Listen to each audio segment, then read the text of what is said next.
Shalom saudari, kita mulai lagi pendalaman Alkitab kita dan hari ini kita akan lihat topiknya aktivitas roh. Apa itu? Kita langsung aja saudari ya. Saudara, saya mulai dengan firman Tuhan dalam yang terkenal Yohanes 10 ayat 10a. Dikatakan pencuri datang hanya untuk mencuri dan membunuh dan membinasakan. Dan kita tahu ini adalah tentang si iblis saudara. Tetapi yang sering kita tidak sadari adalah kita mengklaim firman ini tetapi kita tidak tahu bahwa iblis adalah pencuri ulung. Pencuri ulung, saya bukan membesar-besarkan adalah tetapi kita untuk menyadari. Pencuri ulung ini adalah pencuri yang kadang dia mencuri tetapi kita tidak sadar bahwa dia sedang mencuri ataupun telah mencuri ataupun juga terus mencuri kita saudari. Dan hal inilah yang kadang juga kita tidak menyadari, kita hanya mengklaim tetapi kita tidak tahu, tidak melihat apa yang sesungguhnya sedang terjadi. Nah saudara, iblis adalah pencuri ulung dan dia tidak akan mencuri hal-hal yang ece-ece ataupun yang ringan, tetapi hal yang berharga. Dan salah satu hal yang paling berharga yang Tuhan berikan pada kita adalah doa, saudara-saudari. Dan inilah yang sedang dicuri oleh iblis. Bagaimana kemampuan kita untuk berdoa dan melihat doa dengan benar sungguh-sungguh itu sedang dicuri. Nggak langsung hilang, tetapi doa menjadi sesuatu hal yang suatu beban, kita nggak bisa nikmatin, kita tidak melihat kuasanya, kita ngelihat, oh kayaknya begini aja saudara. Nah, apa maksudnya nanti kita ngelihat dari pembahasan kita ini. Dan kemudian juga pencuri ini kadang tidak langsung mencuri, kan, sehingga Anda dan saya tidak sadar. Banyak anak-anak Tuhan nggak sadar bahwa sedang dicuri karena pencurian ini tidak langsung kepada objeknya langsung, ya saudara. Nah, inilah yang dilakukan oleh iblis. Dia menaruh benih dunia, pola-pola pikir dunia, lewat pola pikir yang sekarang adalah yang dipropagandakan dan tanpa kita sadari terus berlangsung dengan kemajuan teknologi dan sosial, yaitu kenyamanan saudara-saudari. Dan juga mentalitas instan. Anda sudah melihat bagaimana segala sesuatu sekarang serba instan, ya, makanan instan, juga komunikasi instan. Kalau dulu saya masih pada tahun 70-an, 80-an, kita nggak ada HP, telepon juga masih jarang, maka Anda tulis surat sehingga perlu waktu banyak dan tidak merasa terganggu dengan waktu kalau belum langsung orang menerima atau kabar dari kita ataupun kita menerima kabar dari orang tersebut. Tetapi kalau sekarang kita mulai terganggu kalau orang belum menjawab kita dalam 5 menit, 10 menit, ya, sehingga di jalanan pun timbul dengan outrage karena ketidaksabaran tanpa disadari itu sudah terbentuk. Lalu iblis juga mengambil kuasa dari kemampuan doa kita itu dalam ketidaktahuan. Kita tidak tahu tentang kuasa doa yang sesungguhnya saudari. Dan saya mau katakan ini adalah sifatnya kedagingan. Dan daging ini saudara akan menimbulkan kekhawatiran. Anda ngelihat dan kemudian mudah menyerah dan tidak disiplinan. Gak ada disiplin baik dalam kehidupan kita maupun dalam pikiran kita. Pikiran kita tidak bisa mendisiplinkannya sehingga loncat sana loncat sini, susah konsentrasi saudara. Dan Anda ngelihat bagaimana kenyamanan merusak kekuatan kita. Kita kadang ketika kita berdoa, contohnya saudari, ketika kita berdoa lalu kita melihat kok masalahnya makin besar, kok tekanan yang saya hadapi semakin besar, dan kita jadi nggak nyaman, lalu kita mulai khawatir. Dan inilah doa dengan daging, saya katakan, ya. Apapun istilahnya, artinya saya melihat bahwa campur tangan daging, bukan Anda doa minta sesuatu yang daging, tetapi benih daging itulah mulai merembes sehingga Anda tidak melihat kuasa doa yang sesungguhnya. Lalu kemudian karena mentalitas instan, sehingga ketika kita menunggu, kita udah merasa Tuhan gak jawab, akhirnya kita nyerah, udahlah. Dan juga karena kita gak tahu kuasa doa, maka kita tidak mau mendisiplinkan diri kita untuk berdoa, saudari. Dan sesungguhnya doa adalah, kalau itu yang iblis lakukan ke daging, yaitu menebur benih daging, maka yang sedang dia arahkan adalah menghancurkan roh, atau bukan menghancurkan, melemahkan roh, saudara-saudari, ya. Jadi sesungguhnya doa adalah aktivitas roh. Iblis lebih tahu ini karena yang dia serang dengan daging. Karena ketika daging Anda dan saya berkembang ataupun juga menjadi kuat, maka roh menjadi lemah. Karena daging dan roh tidak bisa bersatu, selalu counterbalance, saudara. Artinya bertolak belakang. Ketika roh Anda kuat, maka daging akan jadi lemah. Ya, demikian juga oleh sebab itulah doa, saya mau katakan, adalah suatu aktivitas roh. Apa aktivitas roh? Aktivitas roh itu adalah dikatakan dalam 2 Timotius 1 ayat 7. Roh itu akan membangkitkan kekuatan, kasih, ketertiban. Banyak orang nggak sadar, kekuatan, kasih, ketertiban ini adalah domain roh kalau datang dari Tuhan, artinya bukan jiwa. Kasih contohnya bukan pakai domain jiwa, perasaan, tetapi kasih adalah domain roh sesuai dengan firman Tuhan yang adalah roh. Firman Tuhan adalah roh, saudara. Ya, jadi kita mengasihi Tuhan bukan sekedar dengan perasaan saja, tetapi dimulai dengan roh, kemudian mempengaruhi jiwa kita, perasaan kita. Jadi doa aktivitas roh yang harus memberi kita kekuatan. Kekuatannya bagaimana? Nggak mau nyerah. Ya, walaupun juga ketika kita berdoa sepertinya tidak dijawab, belum kelihatan jawabannya, ataupun masalah makin berat, kita nggak menyerah. Dan juga doa aktivitas roh yang dimana menghasilkan kasih, mengerti kasih, bahwa Allah adalah kasih, dia pasti setia kok, pasti memperhatikan kita. Dan juga adalah doa adalah aktivitas roh yang memberikan kita dan membawa kita disiplin, saudara, baik dalam pikiran dan juga kehidupan, saudara. Amin.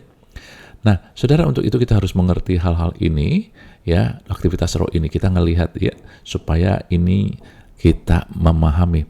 Saudara, dalam kitab Daniel, saya nggak baca semua tapi akan poin-poinnya aja. Ketika Daniel berdoa, saudara-saudari, kita sudah tahu bahwa hari 21, baru setelah hari 21, malaikat Gabriel datang dan bicara sama dia. Tetapi sesungguhnya diberitakan adalah apa? Sejak hari pertama dia berdoa, Tuhan udah jawab. Jadi ada Tuhan jawab, tetapi kemudian iblis itu menahannya, raja Persia itu, maka harus berhadapan dengan Mikael, saudari, ya.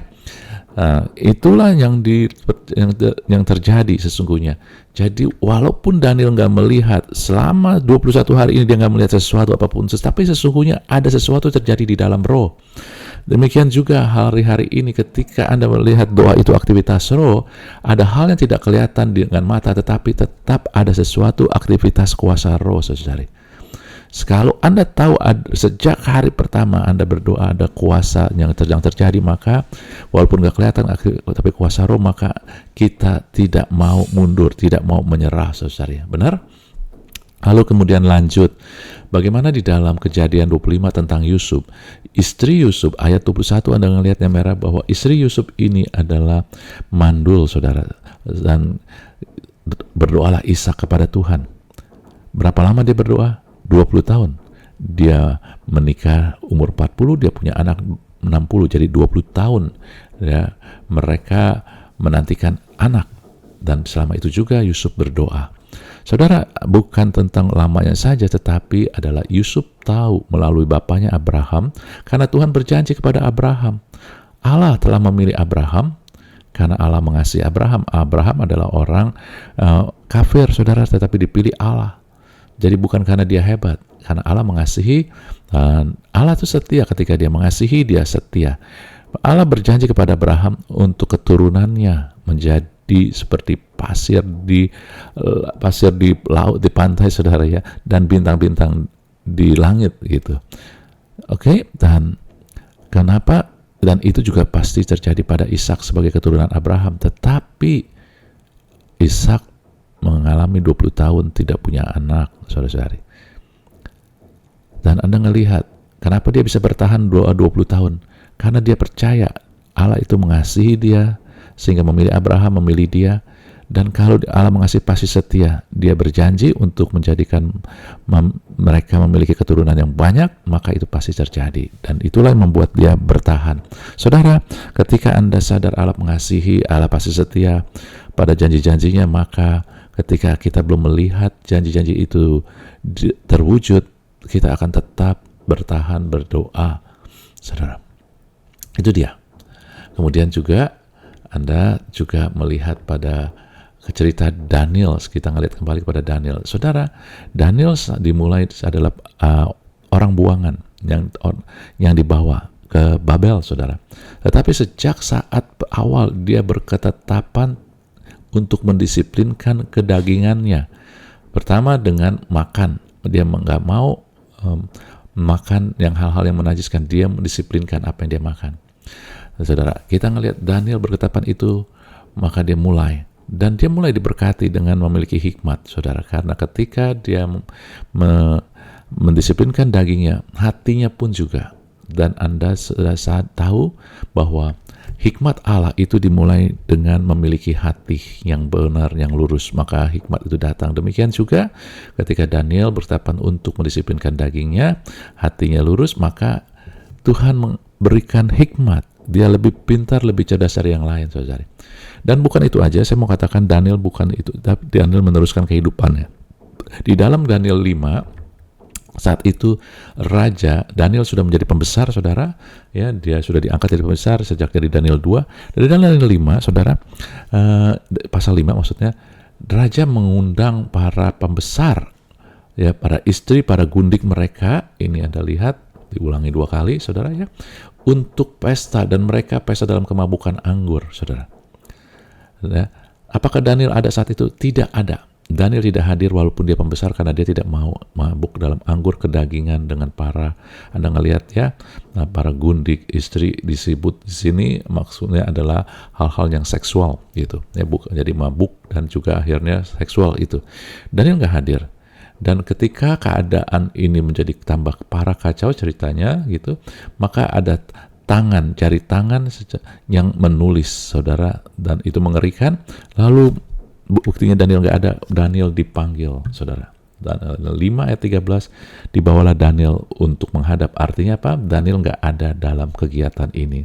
Daniel berketetapan hidupnya untuk didisiplinkan, tidak berhubungan dengan daging, saudari. Ya, nah itu dia jadinya.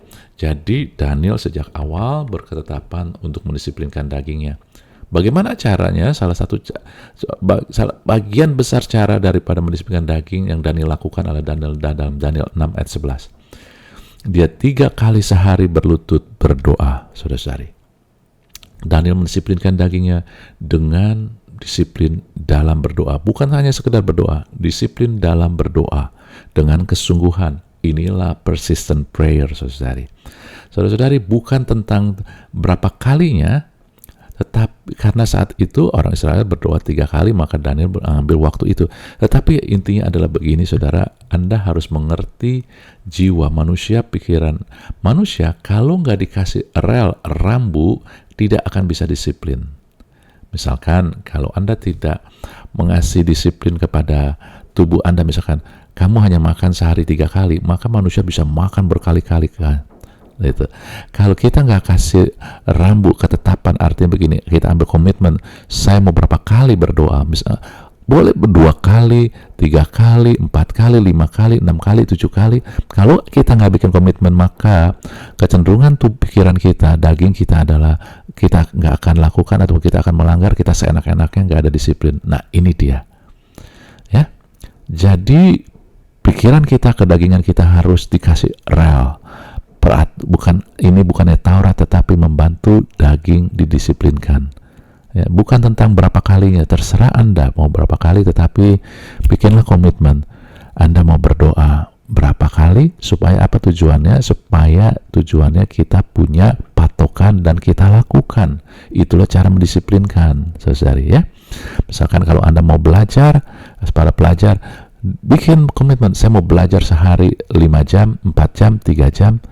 Kalau tanpa komitmen, Anda akan mulai lose, nggak akan lakukan. Sehari pertama iya, hari kedua nggak, tapi hari ketiga udah mulai kendor, saudara, karena nggak ada relnya. Ya, itu dia.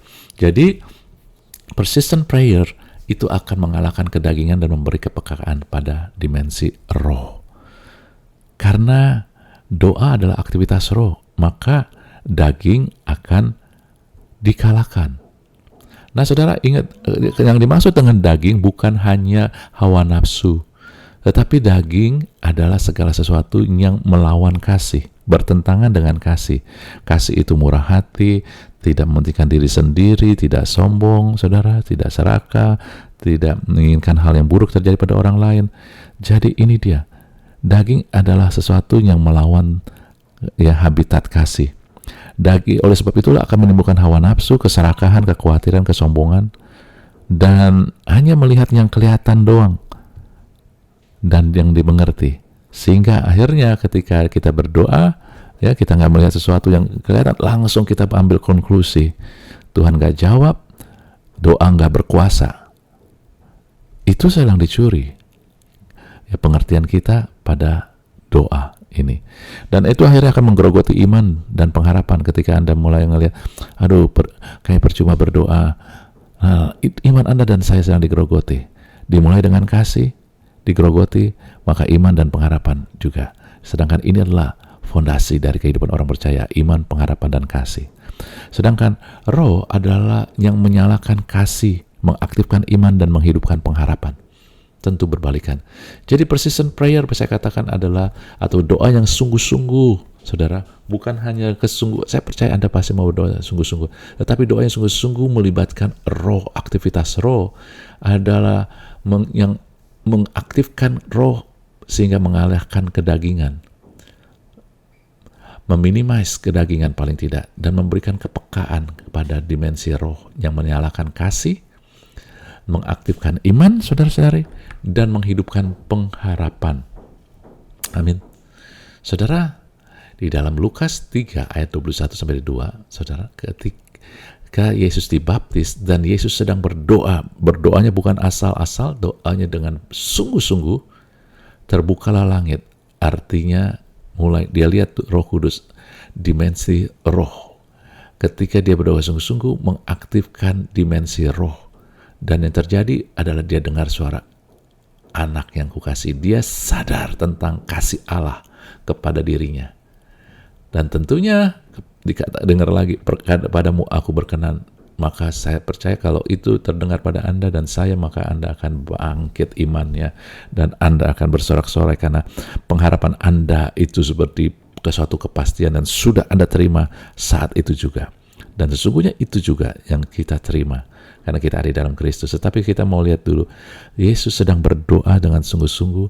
Maka ketika doa dengan sungguh-sungguh, persistent prayer dengan benar, saudara, mengaktifkan roh, adalah aktivitas roh, maka akan mengaktifkan dimensi roh, dan sehingga kita bisa menyadari kasih, mengaktifkan iman, dan memberi pengharapan. Lalu ke suatu ketika Petrus juga berdoa untuk Tabita yang mati, saudara, dan dia menyuruh mereka semua keluar. Bukan dia takut untuk nanti kalau doanya nggak dijawab, bukan, saudara, tetapi ketika Petrus menyuruh mereka keluar, dia mengisolasikan suara-suara daging. Karena kalau dia berdoa untuk sesuatu yang bertentangan dengan daging, bahkan banyak suara-suara, mana mungkin dia sudah mati, mana mungkin dia sudah berapa lama mati, mana mungkin dia bisa hidup lagi, ya. Suara ketidakpercayaan, suara yang berdasarkan logika daging. Apakah itu salah? Enggak salah, tetapi kadang-kadang enggak salah, saudara, logika. Tetapi Paulus nggak mau mendengar suara itu. Dia mau mengisolasikan suara-suara daging, ya, sehingga dia bisa dapat sungguh-sungguh berdoa dalam suasana dimensi roh. Dan itu yang terjadi. Tabita bangkit, saudara-saudari. Sedang kita berdoa butuh suasana. Artinya begini, kita butuh masuk dalam suasana roh. Sebab itulah doa kadang nggak langsung kita berdoa langsung. Saya sudah ngomong, sudah berdoa. Nggak, saudara, kita harus mengisolasi daging. Hal-hal yang berhubungan dengan daging. Kadang kita harus berdoa, kita harus masuk kamar, kita pasang lagu, kita pasang musik, instrumen, untuk memberikan suasana rohani, keadaan roh. Sehingga Anda bisa mulai melihat hal-hal, mendengar yang dari roh Tuhan. Amin, ya. Dan ini juga terjadi di dalam keadaan dalam Paulus. Suatu ketika Paulus, ketika dia pergi untuk berdoa, entah dia sebelum atau tetapi ketika dia sesudah berdoa, saudara, ada seorang perempuan menemui, dan Paulus tahu dia memiliki roh ramal. Perempuan ini terkenal karena membawa untung besar bagi tuannya, sehingga ketika Paulus masuk ke kota itu sudah terdengar berita itu, tapi belum tahu apa yang terjadi dengan wanita ini, hamba perempuan ini. Tetapi ketika Paulus berdoa, kepekaan akan dimensi roh, mengaktifkan karunia roh untuk Paulus bisa membedakan ataupun melihat ada roh yang gak benar, yang disebut discern of spirit. Karunia discern, membedakan roh, artinya karunia untuk melihat roh yang gak benar, saudara. Paulus bisa melihat Karena doa mengaktifkan karunia roh untuk melihat roh yang gak benar ini, saudara saya, dan melihat kenyataan di dalam roh. Saudara, inilah yang terjadi. Dan mungkin sebagian besar Anda melihat, Pak, kan Tuhan sudah berikan segala sesuatu. Kenapa kita harus masih berdoa kalau Tuhan sudah sediakan? Nah, baik itu yang kita butuhkan, baik itu juga hal-hal yang di dalam dimensi roh seperti karunia roh. Saudara, enggak seperti itu cara kerjanya. Ketika Tuhan menyelamatkan kita dan menebus harga untuk setiap kebutuhan kita, bukan kita dijadikan bayi yang hanya disuapin, Tuhan suapin, ini dia buat kamu, udah ada, makan nak. Bukan itu, Tuhan mau mendudukkan kita bersama dia, dan bahkan Tuhan sudah mendudukkan kita bersama dia. Artinya Tuhan mengundang kita memerintah bersama dia. Di dalam firman Tuhan dalam 2 Timotius 2 ayat 20 sampai 23 ini ada di dalam perjanjian baru sesudah Yesus bangkit, jadi hidup di dalam kasih karunia Tuhan. Tetapi dikatakan dalam seumah besar ada perabot emas dan kayu, perak, kayu, tanah. Tetapi kita mau jadi perabot apa? Itu ditentukan oleh kita, bukan oleh Tuhan. Tuhan sudah menyediakan segala fasilitas untuk Anda menjadi emas dan perak. Caranya, ayat 21, jika seorang menyucikan dirinya dari hal-hal yang jahat, jika seorang menyucikan diri dari kedagingan, maka jadi perabot yang mulia, disediakan untuk pekerjaan yang mulia. Tuhan gak pilih kasih, saudara. Tuhan mengundang kita semua untuk mau dialirkan kuasa buat kemuliaan Tuhan. Tetapi sucikan diri kita, artinya tundukkan dagingnya. Salah satu cara yang paling efektif menundukkan daging adalah berdoa dengan sungguh-sungguh, persistent prayer, berdoa dengan sungguh-sungguh, bukan hanya ada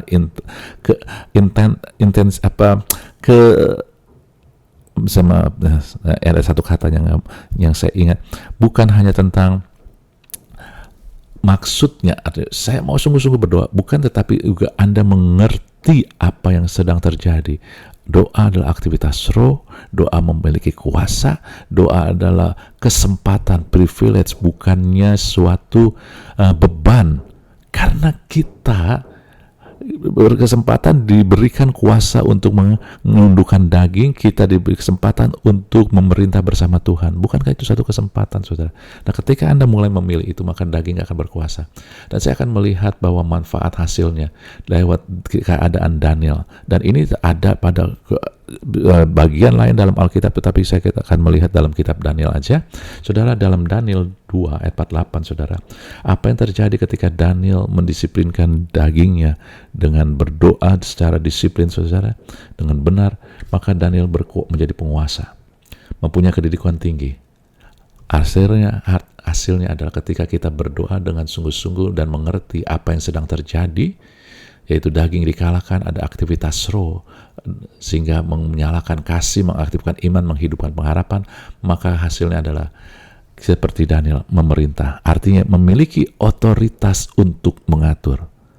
Ketika Anda berdoa dengan benar, saudara, sebagai aktivitas roh, Anda persisten, doa dengan sungguh-sungguh, dengan murni, saudara, sehingga daging gak berkuasa. Karena kalau daging masih berkuasa, maka ketika kita berdoa, seperti yang Yakobus kita katakan, kamu berdoa, kamu minta, tapi gak terima karena kamu berdoa minta sesuatu yang daging.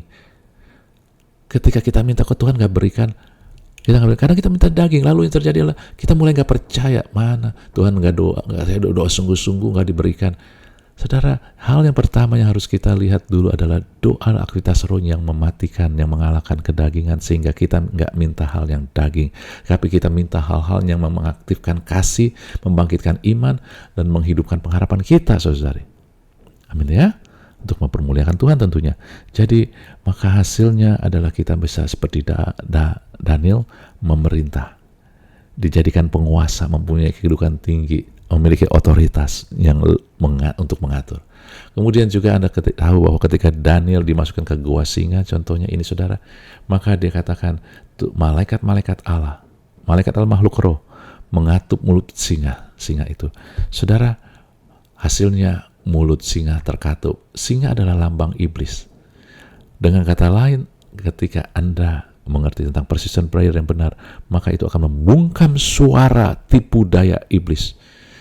Iblis begitu terus menggemakan ya, panah-panahnya ke dalam pikiran kita, maka itu akan terbungkam kalau kita mengerti dan berdoa dengan cara yang benar, saudara.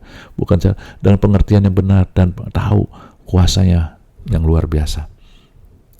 Dan juga dalam Daniel 9 ayat 1 sampai 2, saudara. Suatu ketika Daniel melihat suatu buku kitab, lalu dia memperhatikan kitab tersebut, ternyata dia mulai ngerti bahwa apa yang terjadi pada orang Israel yang dibuang dalam pembuangan adalah untuk mengenapin firman Tuhan. Jadi Tuhan gak melupakan mereka. Tuhan sudah tahu dan Tuhan sudah punya tujuan.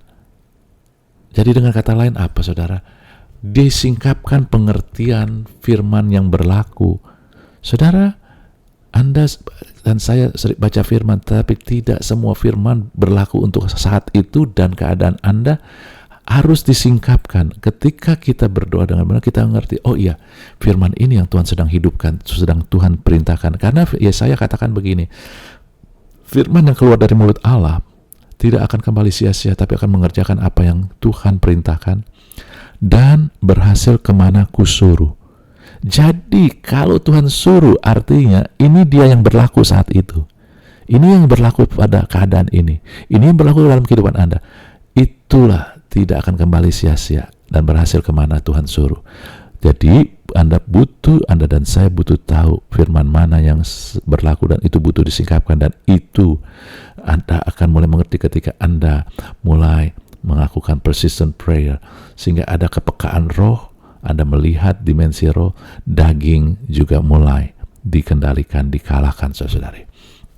Banyak lagi yang Daniel alami, dan sesungguhnya itu buat kita juga, saudari. Ya, ini hanya 3 hal. Kalau Anda baca lagi, lebih daripada itu. Sebab itulah saya sebagai alat dari Tuhan menggemakan kepada kita semua. Yuk, kita berdoa dengan sungguh-sungguh. Bukan artinya saya meragukan motivasi Anda dan Anda untuk berdoa, tetapi saya katakan berdoa dengan sungguh-sungguh. Persistent prayer artinya kita mengerti apa yang sedang terjadi di dalam doa. Apa itu doa?